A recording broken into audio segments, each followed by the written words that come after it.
The Green Bay Packers are coming off their bye as a perfect 4-0. They head to Tampa Bay, take on the GOAT. It's Tom Brady and the Buccaneers, who stand at a record of 3-2. Big game for both sides, big game in the NFC. We're here on Game On Wisconsin to break it down. This is the pre-snap. I'm Alex Strofe. Let's get to it.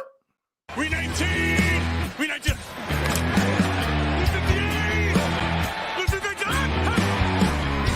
Hey, Rex. Yeah. We 19. Can't. Oscar. Turbo to the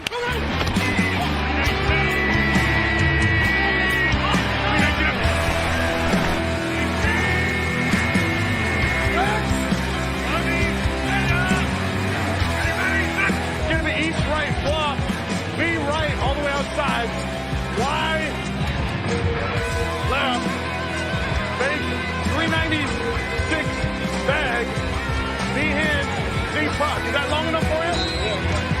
319. Check New York Bozo.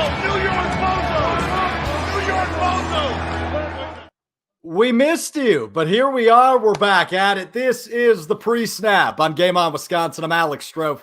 Thanks for kicking it with me. I've got a big crew with me today, and I'm excited to get at it. We've got Nick Schmitz producing it behind the scene. Nick, appreciate you. He's monitoring your comments. Feel free to chime in on the chat because Nick's got you, as long as you don't say anything too stupid. I've got enough people to do that already. With me today, as we always have on the pre-snap, the founder of Game On Wisconsin, Jacob Westendorf, is with me.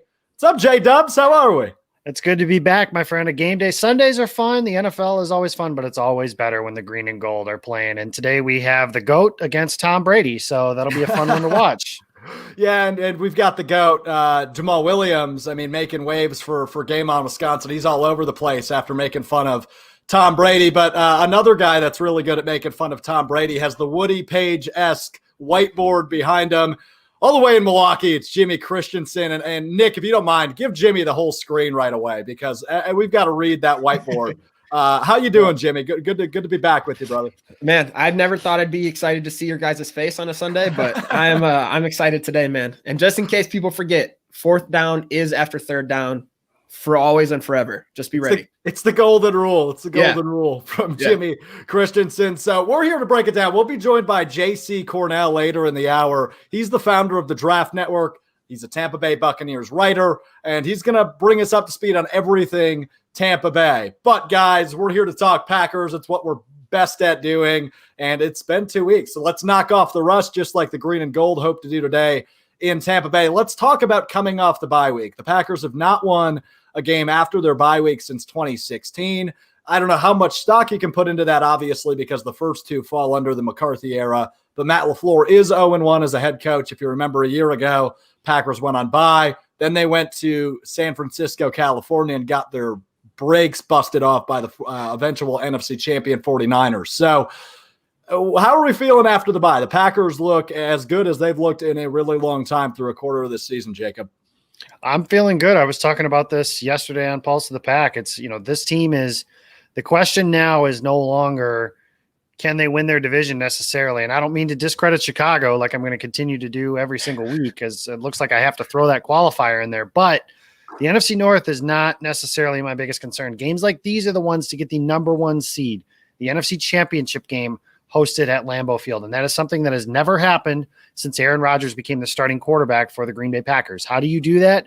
You beat these top tier, top echelon NFC opponents, which Tampa Bay may not be that right now, but at some point you assume that they could be. And if they win, if Green Bay wins this game today, you open up a 3-game gap in the loss column between yourself and the Tampa Bay Buccaneers. Whereas if you lose, obviously that gap narrows. It's a 2-game swing in the standings that way. That's what you need to do. Yeah, it's important you mention that because the NFC South, much also not like the NFC East, is still wide open for, it seems, all 4 of those teams, right? Carolina's been on a roll since, ironically, Christian McCaffrey was hurt, and the rest of those teams have had tough schedules. And the Buccaneers, who you talk about, they're in that top echelon. They're only a game over 500 through 5. So this is obviously a big game for playoff stakes. But Jimmy, Tampa Bay losing to Chicago last week. Obviously not in the fashion they would have liked to, as Tom Brady's holding up the 4. How do they rebound from such a tough loss and such a tough breakdown from Tom Brady last week? You have to imagine they're coming into this one pissed off.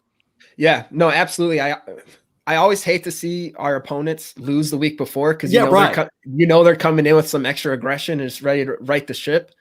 And especially with Tom Brady, as much, even though he's old now and he's not playing like vintage Tom Brady, he's getting his weapons back. They're getting healthier, and the longer the season goes on, the better I think he's going to play. So it's going to be, I don't know. I think they're going to come out aggressive and ready to show people that they are one of the top teams in the NFC that a lot of people thought they were heading into the season. So it's definitely going to be a battle, but the biggest way for the Packers to stop it is to come out right away and hit him in the mouth and hit him hard. So I think if we pressure Tom Brady early, I think it's going to change a lot of stuff.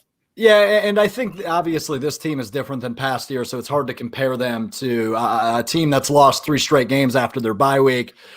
But obviously, after the bye week, we have some healthy Packers that have not been in the mix, at least the past few weeks. The 2 big names, of course, Kenny Clark and Davante Adams, both active today against the Buccaneers, as is Equanimous St. Brown. Say that 3 times fast. He will likely play a slight role. I don't know how much of him we've seen because he has not played in a regular season game since 2018. So it's been a while for St. Brown, but good to get EQ back in the mix. But the big 2 names, debatably the top 2 weapons, if you will, on each side of the ball, in Kenny Clark and Davante Adams. Jacob, let's start with Davante. Rodgers looked fine in that week 4 matchup without Davante Adams now and Lazard in the mix. He's able to make something out of nothing, but to get your top target and debatably the best receiver Rodgers has played with ever back is a huge deal.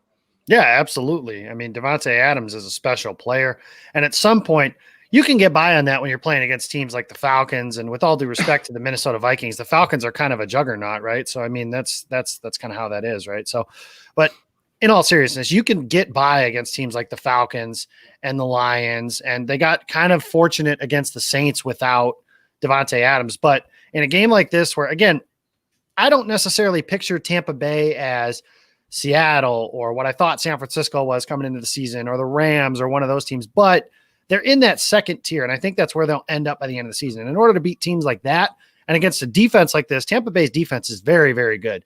To beat a defense like that, you need special players. Davante Adams is certainly that, and as many of those guys as you can get on the field for your team is going to be a positive thing.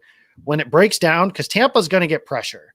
When they get pressure, that's who he's going to be looking for is 17, and 17 is going to win his one-on-ones. I think you're going to have a chance for a big day for Davante Adams today because he is, like you mentioned, maybe the best receiver Rodgers has ever played with and one of the best receivers in the entire NFL right now. And I thank our lucky stars every single day that the most diva that we ever have to talk about is him tweeting that he wants to play through an injury instead of, I don't know, punching a teammate in the face.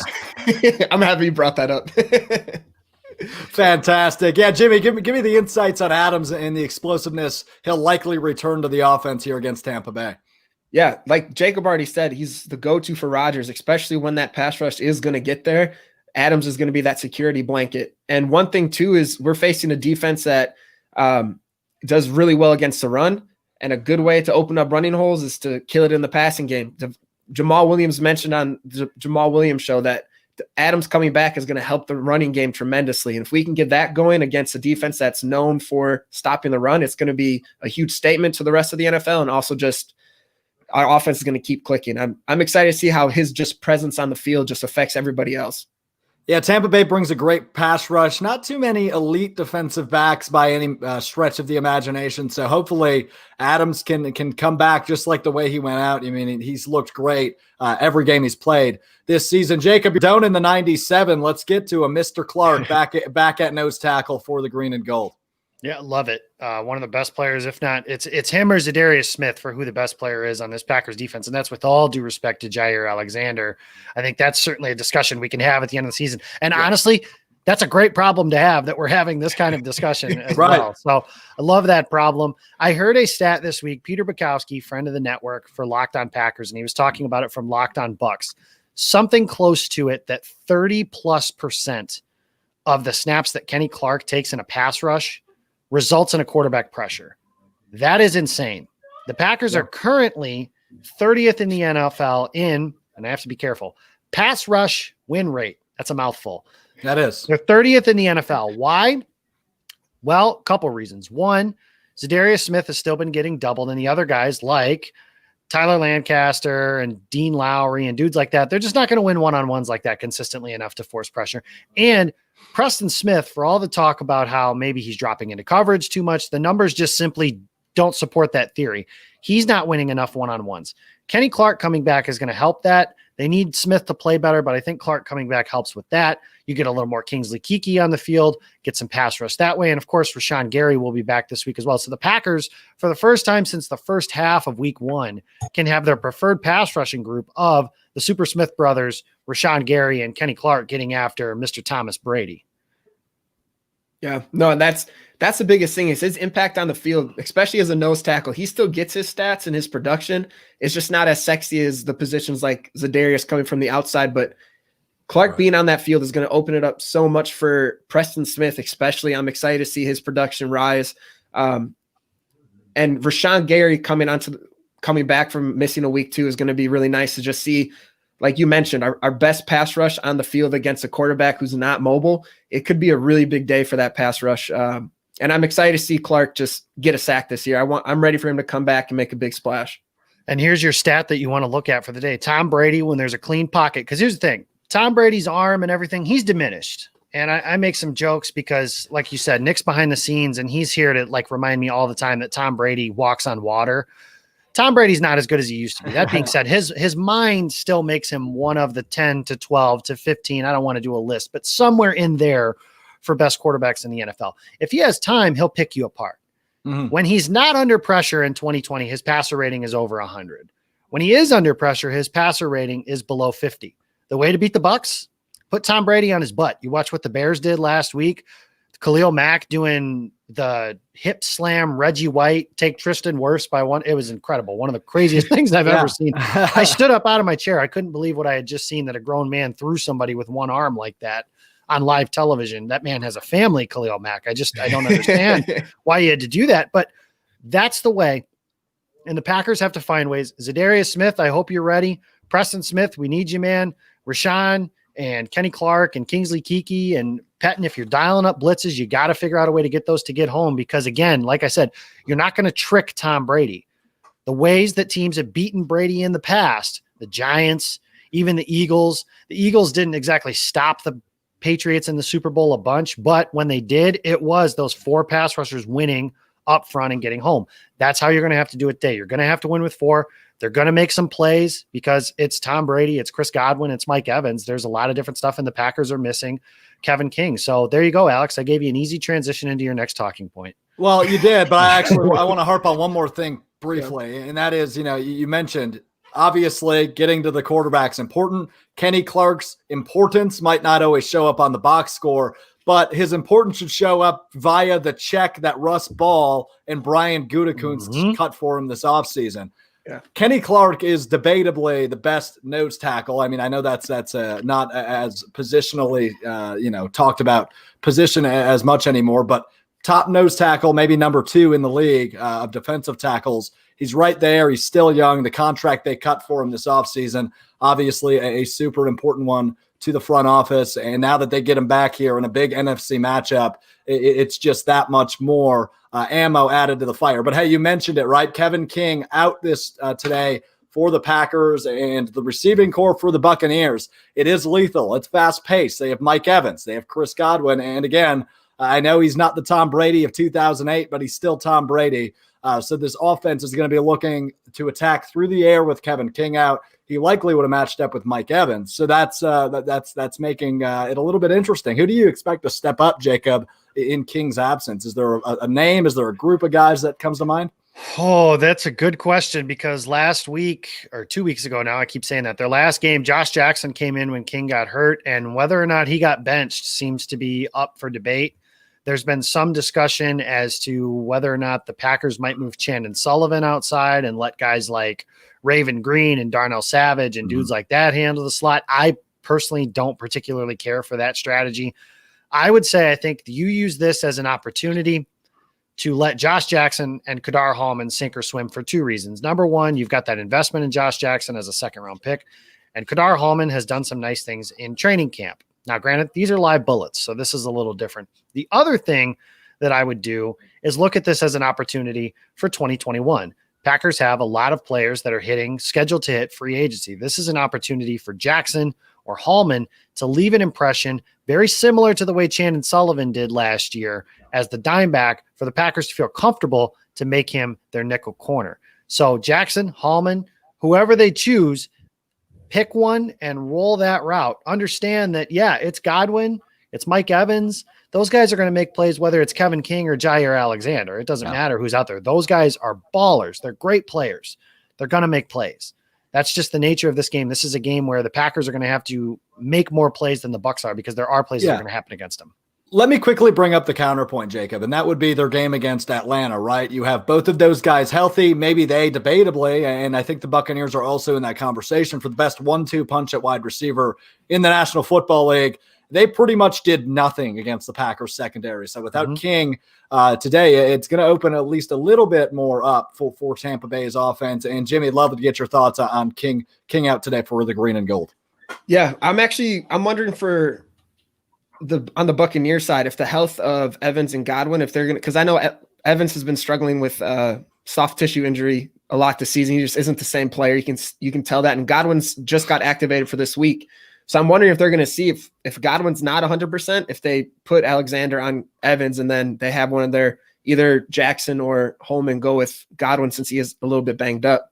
I wonder if that's going to be a strategy that they use, but I don't know. Those two with King out, like you said, that's going to be the weak spot, and it's going to get attacked. And hopefully we can stop the run game, though. That's another thing that I'm worried about. I know that's kind of off topic, but I don't know. I'm with Jacob, though. You got to let Holman and Jackson sink or swim. You have to just roll with it and see what happens, give them some support. But I don't know. Our hands are kind of tied. Yeah, it's going to be interesting to see. No, go ahead. I would say the Bucs know that, right? Like, I mean, the Bucs, Bruce Arians doesn't have much interest in running the ball anyways. So Jimmy's talking about being worried about the running game. Arians runs the ball to give his quarterback's arm a break. That's the point. He wants to chuck it down the field. Arians knows the Packers are missing one of their top corners and that the back end of their depth chart is on the field. The more receivers I get on the field. So I think you're going to see a lot of 4 or 5 wide type looks, as many of those as you can possibly get. Maybe you see less of guys like Rob Gronkowski and Cameron Braid on the field today to get the Packers into more of their nickel dime type looks, to get them matched up with safeties like Darnell Savage, Raven Green, Will Redmond, or to try and get the back half of that cornerback group out there against them, because that's the matchup. It's very similar to on the other side of the ball. Matt LaFleur likes to find ways to get his good guys matched up with their bad guys.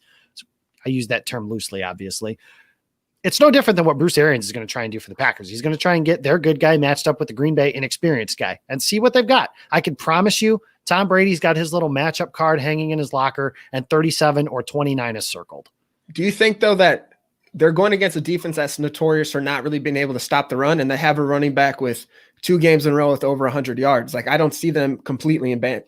I know you weren't saying they'll completely abandon it. But. Not abandoning it, no. But where is Tampa Bay at their best? Who are their, if you rank their best players on offense, Leonard Fournette's not active today. So where does Ronald Jones come in? He's behind, at minimum, Tom Brady, Chris Godwin, and Mike Evans. So I think that they're not going to abandon the running game, but their matchup is definitely, at least in my opinion, in the passing game. Yeah, no, absolutely. This is the pre-snap on Game On Wisconsin. Alex Strofe alongside Jacob Westendorf and Jimmy Christensen. We go to the guest line now, where the CEO and founder of the Draft Network joins us. That is Mr. J.C. Cornell, representing the Tampa Bay Buccaneers. Going to bring us up to speed on everything Tampa Bay. J.C., what's up, brother? How are you? Appreciate the time. Good. How you guys doing today? Doing well. Thanks for joining us. I appreciate it. I don't know if you remember, I had to look last night to be sure, but the way that the Draft Network is how I found you, obviously, first and foremost. But secondly, was because when Tiger Woods was playing in the Masters, it was kind of fun to watch all of Twitter unite against everybody that was ahead of Tiger. Right. And just before that, there was a gentleman by the name of Anthony Molinari teeing off, and you had put in all caps, "Hit the ball in the water, you coward." And right after that, Molinari put one in the drink, and I was like, everybody, JC's here all week and he's here for the cause. So Tiger ended up winning the Masters. I think he owes some of that green jacket, maybe some of those winnings, to you. I actually completely forgot about that. I'm so glad you brought that up. That was one of the funniest moments, man. Yeah, just calling him a coward. He puts it right in the drink. Tiger wins it. Hey, I've had a couple of those predictions so far with football this year too. I called the Fournette touchdown for the win earlier this season, right before. So hopefully I don't have to call anything. Did you call this? Did you call this by chance? I did call. I did predict Dave Portnoy coming on Twitter saying that he had Alzheimer's. So I was correct on that. Right. So. There you go. Yeah. So that's right. No, I was going to say, I mean, whoever had 84 seconds before I brought up this in your office pool, you win. But JC, let's start with Tampa Bay, obviously coming off of a rather tough loss, I'd say last Thursday night against Chicago. Have to imagine that offense, and especially the QB, the GOAT, Tom Brady, is coming into this one fired up. Well, listen, they haven't had Chris Godwin. They've been battling a lot of injuries. Fournette's out again, which, obviously stinks. Ronald Jones been playing well, though. So I think really it comes down to today, as I said on my own show, it's going to revolve around Chris Godwin. Chris Godwin makes that offense go. Mm-hmm. I think Mike Evans might be the best wide receiver on the team, but Godwin's the most important wide receiver on the team. And that's for the Packers. They're going to need to be able to shut Godwin down because he plays that slot role so well for Brady. Let's talk up front because the Packers, they get Kenny Clark back today. Obviously, they have Zadarius Smith. Preston Smith hasn't played well yet this year, but normally he does. Rashawn Gary's up there. Up front, they had a bit of a tough night against Chicago. Obviously, Khalil Mack's one of the best players there. Akeem Hicks is very good. The Bucs have some good players up there. Tristan Wirfs was my favorite tackle in the entire draft. They were able to snag him 14th overall. I still don't know how that happened. Donovan Smith has had some good moments. He's been up and down. And on the interior, those guys too, some really good moments and some other moments where it's been up and down. What are you expecting from that group today? Because really, that might be the most important portion as to whether or not, because it's great to have Godwin and those guys back, but if they can't protect Brady at his prime isn't moving. Brady at 43 definitely isn't evading any rush. So I'm not worried about the interior guys. I love Jensen, Marpet, and Kappa. They're all playing well and solid. Last week, like you said, Chicago's kind of a different test. I'm not worried about Wirfs. My confidence is high in Wirfs. The only guy I have an issue with on this team is Donovan Smith, and he scares the hell out of me every week. You don't know what you're going to get from him. Sometimes he looks like the worst tackle in the league, and then he'll bounce back and look like an elite tackle. You don't know what's going to happen with him. And that's definitely something to watch for this game. I think Wirfs has a bounce back game because you're not going to face a lot of Khalil Macks this season. That guy's on another level. We'll see. Yeah, we'll see what happens. So going to the opposite side now. So your guys' defensive line is one that's really talented. I know you guys had a loss last week with I'm probably saying it wrong. Vita Vea.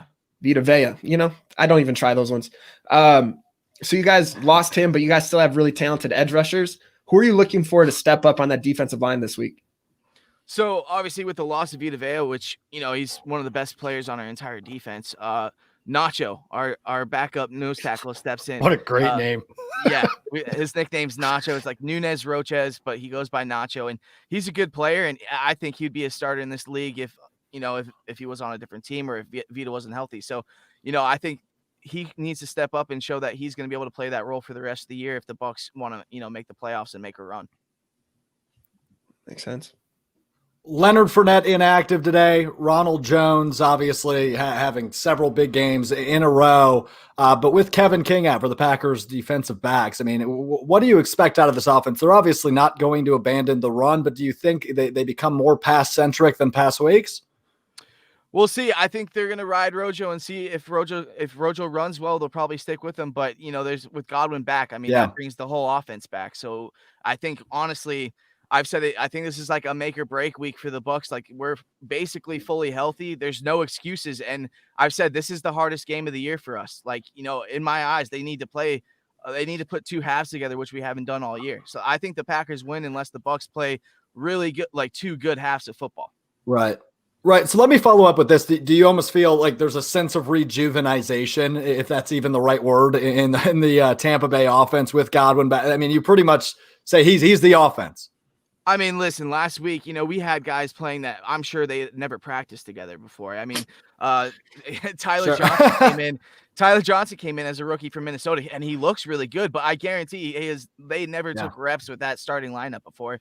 So it's a huge relief for Bucs fans, having these guys back. Justin Watson will be back. Godwin's back. It's just there's familiarity there for Brady, and there's no excuses this week.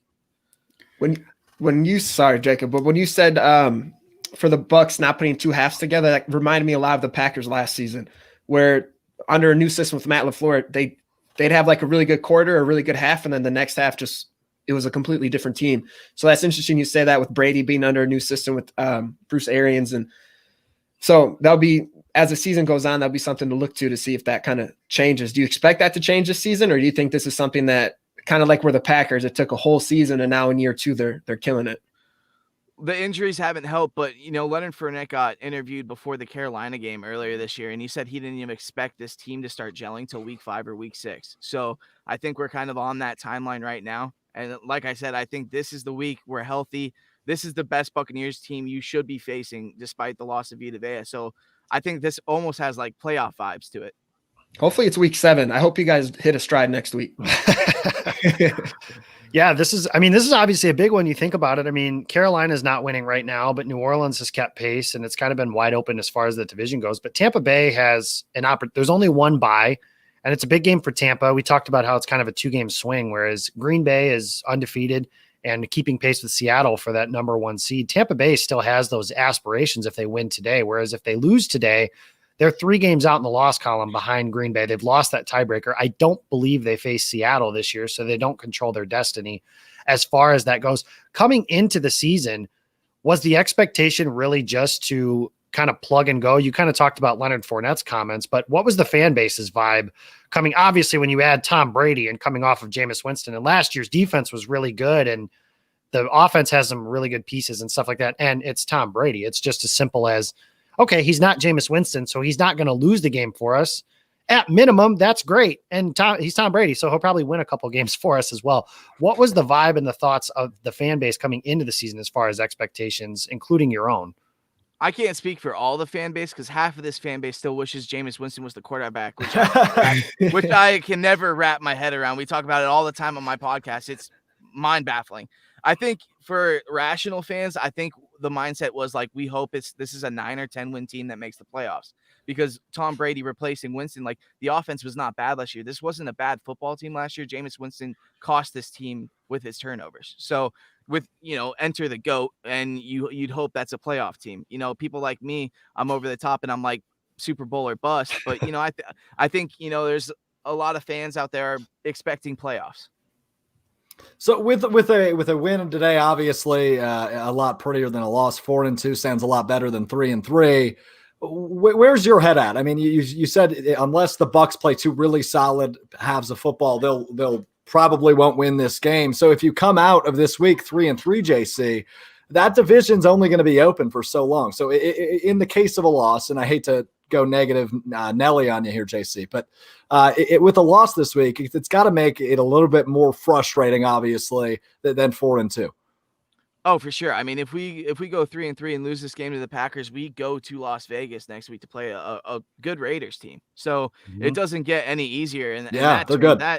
It turns that Raiders game into a must win. So, you'd hope for a win here against Green Bay. But like I said, this is going to be the toughest test so far this year in Green Bay, which I think is right now the best team in the NFL. Oh, stop it. That was so nice of you. So talking about, so with Jamal Williams, when he was on the Jamal Williams show, he had that JK LOL moment where he joked about Tom Brady, or Aaron Rodgers knows what 4th down is. Do you think that's something that kind of blew up? Do you think that's something that Brady even heard? Or do you think that's something he did hear and he has like a little switch in him now? Tom Brady hears everything, dude. He's got all his little birdies telling him what's being said. He's got that written down. He knows. There was a picture taking him at practice the other day, and he had the 4 fingers up at practice to Arians, kind of mocking himself, like self-deprecating humor. Tom Brady's using self-deprecating humor. I think personally that's a scary thing. Oh, there it is. I think that's kind of a scary thing, and I think that's motivation for him to have a big game today. We'll see if that is in fact the case. The other one, the last bit here we had, was Devin White said that he wanted to be unleashed and have an aggressive game plan against Aaron Rodgers. Do you think that is the best way to try? Because nobody has slowed down this Packers offense yet this season. Is that Todd Bowles is as smart as they come? This defense, it's the best one the Packers have faced. It's the most talented one that they've faced. This really is the first, in my opinion, at least the first true test this offense has faced. Is that the best way you think to attack this Packers offense, is to try and force Rodgers' hand and get the ball out of his hands quickly? So the Buccaneers, the one thing that has happened to their defense this year, they've been beat deep by speedsters, but they've shut down Kamara and Christian McCaffrey in those games, and those linebackers line up with those running backs, and they don't need to use safeties or anyone because they have the speed at linebacker. So I think the biggest thing for the Packers today is, can they beat Tampa deep and get them into issues with pass interference with Carlton Davis, because he's a very handsy guy. He's a lockdown, but he'll get in trouble with penalties. So I think, is Devontae Adams beating them deep? Who's going to beat Tampa deep, because that's going to win you guys the ball game. JC Cornell of the Draft Network joining us at Cornell NFL on Twitter. JC, one last, I guess, question for you before we let you fly and go get your spot on the couch to enjoy the game. What's your prediction here? Give us a score. Give us maybe what you think you'll be able to make of this here in about 3 hours. Listen, I've been terrible with Buccaneers score predictions this year, but I'll give you guys. I'll say 35-30. I'll stick with my guys, the good guys, the Buccaneers. Okay, I like it. Appreciate the time, JC. Awesome stuff. You can find him at Cornell NFL on Twitter. Appreciate it, man. All right, guys. Talk to you soon. Thank you. All right, there you hear it. He's cheering for the good guys, but on this stream, they are the bad guys. And we'll get to our predictions here in a little bit, guys. But good stuff from JC. Obviously, a chip on the both sides of the ball for Tampa Bay this week. They get, as he mentioned, Chris Godwin back into the shuffle on offense, and Devin White's got a chip on his shoulder facing maybe the best quarterback he has in his young career in Aaron Rodgers. So it'll be a fun matchup. But I want to talk about that Green Bay offense versus that Tampa Bay defense just one more time real briefly, because this is, as Jacob just said, probably the first real test for this Packers offense. You can talk about the New Orleans defense, but the Tampa Bay is just frankly better in I think all of our opinions. So this is going to be a fun one. What do you make? I mean, this team has scored 30 points in every game the Packers have. Do you expect them to hit that threshold again against a defense that's this good? I do. And I think that you mentioned it. They have MVP Aaron Rodgers. Aaron Jones is a playmaker. They have Devontae Adams back. He just mentioned deep speedsters. That sounds like Marquez Valdez-Scantling to me. Robert Tonyan. The stuff Tanyan's doing isn't just schemed up lucky nonsense. He's making like legit plays against legit players. That touchdown he had last week against Deion Jones was against Deion Jones. I mean, Deion Jones isn't a slouch. He's a good player. Yeah, I expect the Packers to be able to score. Can they protect Aaron Rodgers enough? I think they can. This game is won in the trenches, on the line of scrimmage. And I think the Packers have done a really good job of keeping Rodgers clean. Rodgers is smart. He knows that. And without Vita Vea, I think they have the ability to keep balanced and run the ball as well. And you have guys, and I know friend of the program, Jamal Williams, isn't going to have something, even though he wasn't really talking smack. But I know he's not going to say something like that, have it blow up the way that it did, and then not play well. So I know Jamal is going to do something today. I know Aaron Jones is going to have a big game today. And I just think that the Bucs have some players, and they're going to make some plays on defense. It won't look as easy as it has the first 3 weeks, but I still think that they're going to have a really good opportunity to put up some points against a Buccaneers defense that, like you said, they beat themselves, quite frankly. I mean, he kind of alluded to that, JC did, as far as the Bucs making some plays against themselves, penalties deep down the field, turnovers, stuff like that. The Packers they don't do things like that. And now I didn't even get to this, but you have maybe one of the best play callers in all of football with Matt LaFleur at the controls. So I am very confident as far as the offensive side of the ball goes. One thing I'll leave you guys with as far as a joke is just, he mentioned Carlton Davis being a pass interference magnet. So who has more pass interference penalties today? Matt Schneidman is reporting that Josh Jackson is lining up at cornerback on the outside. So if that's an indication, he's going to start. So who has more penalties, Carlton Davis or Josh Jackson? Josh Jackson. Jackson. Are you kidding me? Yeah, you guys are terrible. Carlton Davis is the answer because the Packers are going to win this game. And there you go. I just spoiled my pick for later. I don't think anyone's surprised. You didn't give us a score. It's okay. Jimmy, yeah, I want to pose the same question to you briefly. Packers offense, biggest test of the year defensively, or I guess offensively. Do they hit that 30-point threshold? I think so. And I think the biggest part is going to be keeping Rodgers clean in the pocket, just making sure it's a tough test we have going against this Tampa Bay defensive line. And our so far, a huge worry going into the season was the right side of the line, and it's been playing really well. And I think this is going to be a huge test for him. Barrett on that outside is going to be coming in hungry to get Rodgers. So stopping that, I think, is going to be key. And you give Rodgers time, he's going to pick a defense apart. It doesn't matter. You can't give that man time because he is a magician and the actual GOAT. So we're counting you down to kickoff. We have reached the top of the hour, only 25 minutes away. This is Game On Wisconsin and the pre-snap. I'm Alex Strofe alongside Jacob Westendorf, Jimmy Christensen beneath us. Join the conversation. We'll feature some comments here in a little bit as we wrap up. From Twitter, YouTube, and Facebook is where we're streaming live on all our socials at Game On WI. All right, guys, let's get into some bold predictions for this game. I know I expect at least one Jamal Williams involved bold prediction, because what else would it be if I was talking to you guys? So I will be selfish and I'll go last. So who wants to start? You'll be selfish. Jacob volunteered. I'll go first. Joshua Jackson gets an interception, and he has an opportunity. They're going to avoid Jair Alexander. I think that Joshua Jackson has an opportunity to make some plays on the field, and I'm not going to say that he has a pick six because I think that predicting something like that, that's very, very specific. So I'm not going to do that, but I think Jackson has a chance at an interception. This is the kind of game to me. In baseball, we always talk about it as one big swing, right? So one big home run might be the change of how this game works. Last night, for example, Randy Arozarena hits a home run in the first inning. That game is essentially over at that point, right? Well, this could be one of those where one big swing changes this entire game. I think Josh Jackson is the man for that job. He gets an interception and has everybody feeling pretty good about that situation going forward. The other one that I'll go to, and I said this on Twitter, no Tyler Ervin, somebody's muffing a punt. The Packers are going to have to turn the ball over. Listen, the Packers are going to listen. The Packers have to turn the ball over at some point. That's going to happen. Yes, they do.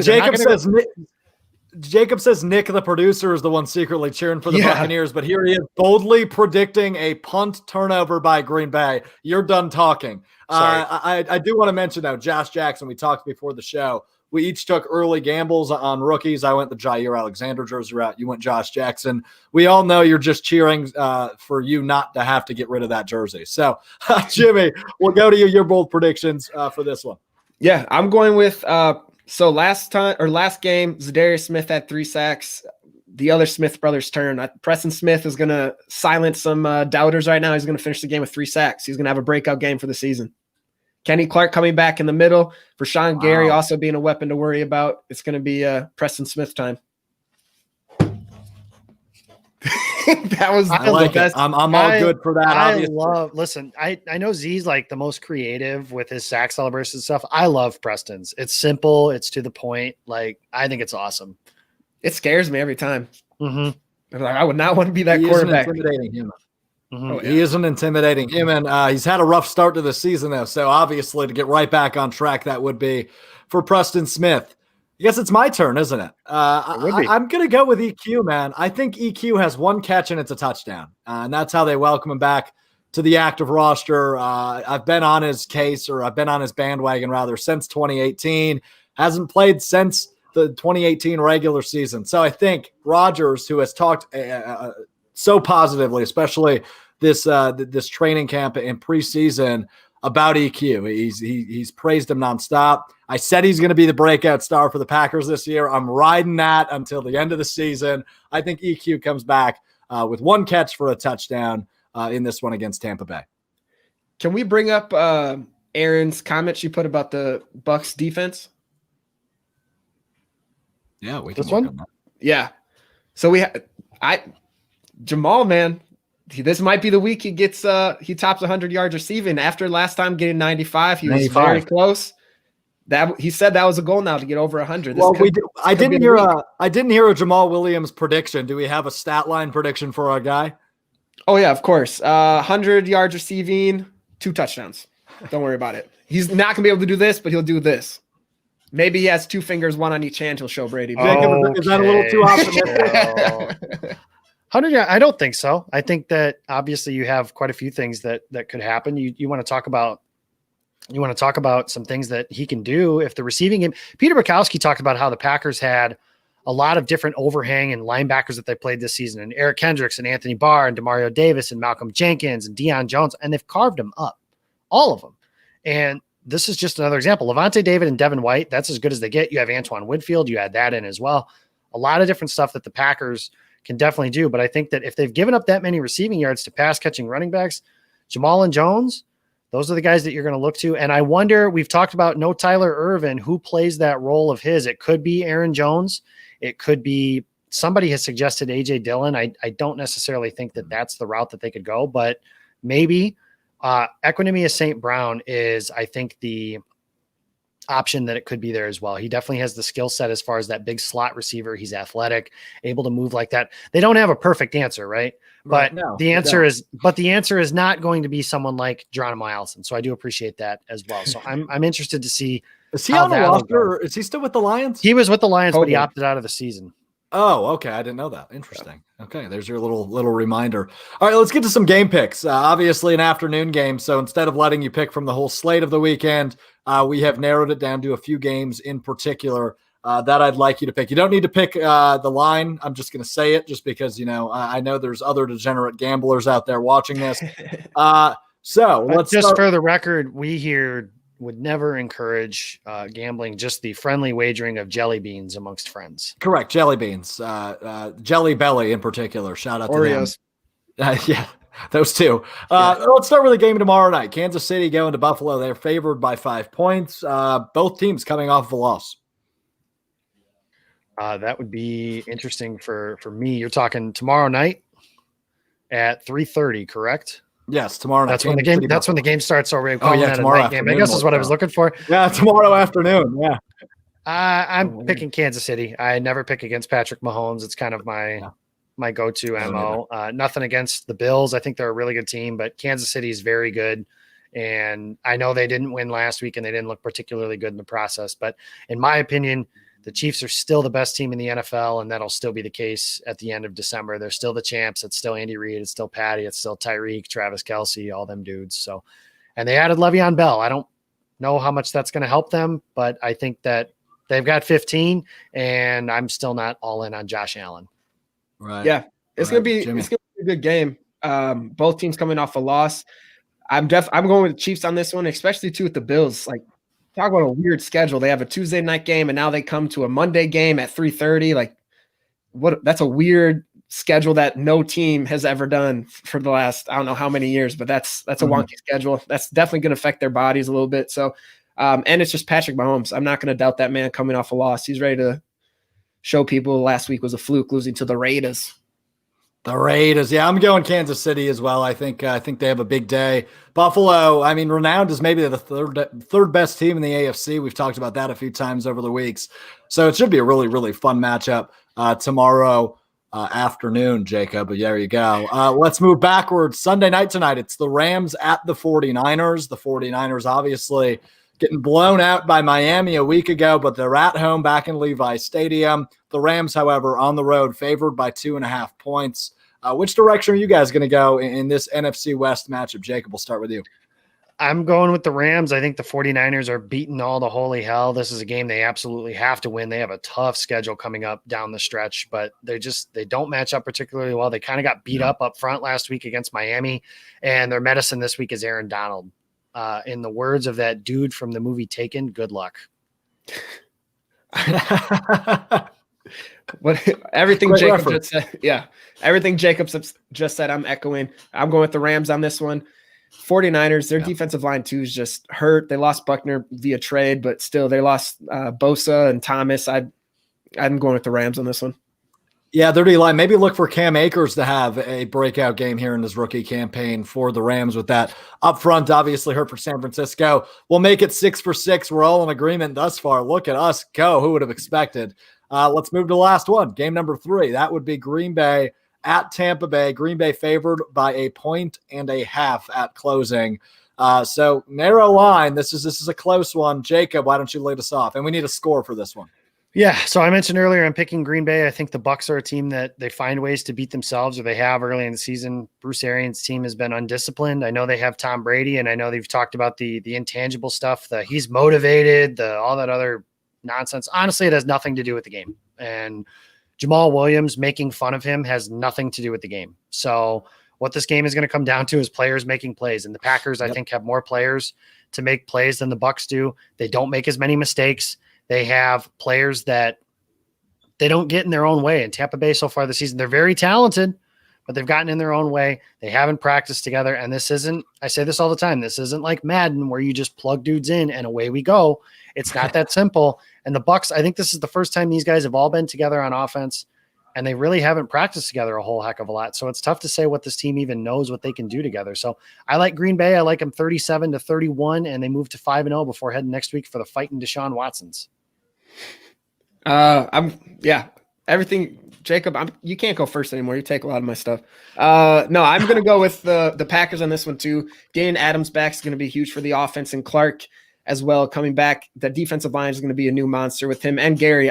That's kind of an underrated comeback from injury. So I'm going to actually have the Packers narrowly get to their 30-plus points. It's going to be 31-27 Packers. Well, I'm going even more narrow on continuing to hit that streak. They scored 30 against Atlanta. I think they score 30 against Tampa Bay. The offense, obviously adding Devontae Adams back to the shuffle is a huge, huge get. I mean, he is debatably a top 3, if not, and not debatably a top 5 receiver in the National Football League. He brings so much impact to that offense. He brings comfortability for Aaron Rodgers, so he's not chucking dimes to Bobby Biceps and whoever the hell else they just pulled up from the practice squad, right? So this brings a level of comfortability. It brings a level of different options. You're going to be able to spread out the running backs. They score 30. Tampa Bay, though, they're coming off a tough loss. I think they take another tough loss. I think the final today, 30-24. Green Bay moves to 5-0, and they take on the Houston Deshaun Watsons next week, as Jacob said. So we went 9 for 9. We're all in agreement. How about that? We went 9 for 9. Let's hope we don't go 0 for 9 on those because that would be just incredibly embarrassing. And Old Takes Exposed might be contacting us to air this clip rather than the Jamal Williams. Well, that'll do it for us. You can go get your seat on the couch. I'm going to crack a beer and probably eat some queso and watch the Packers roll, hopefully. For our technical producer, Nick Schmitz, our social media producer, Aaron Alice, Jimmy Christensen, Jacob Westendorf, I'm Alex Strofe on the pre-snap. I'll see you post-game, taking your calls on the post route. Same place, 20 minutes, about 15 minutes after the game. We'll see you then. That's all for the pre-snap. We'll see you next week. Peace.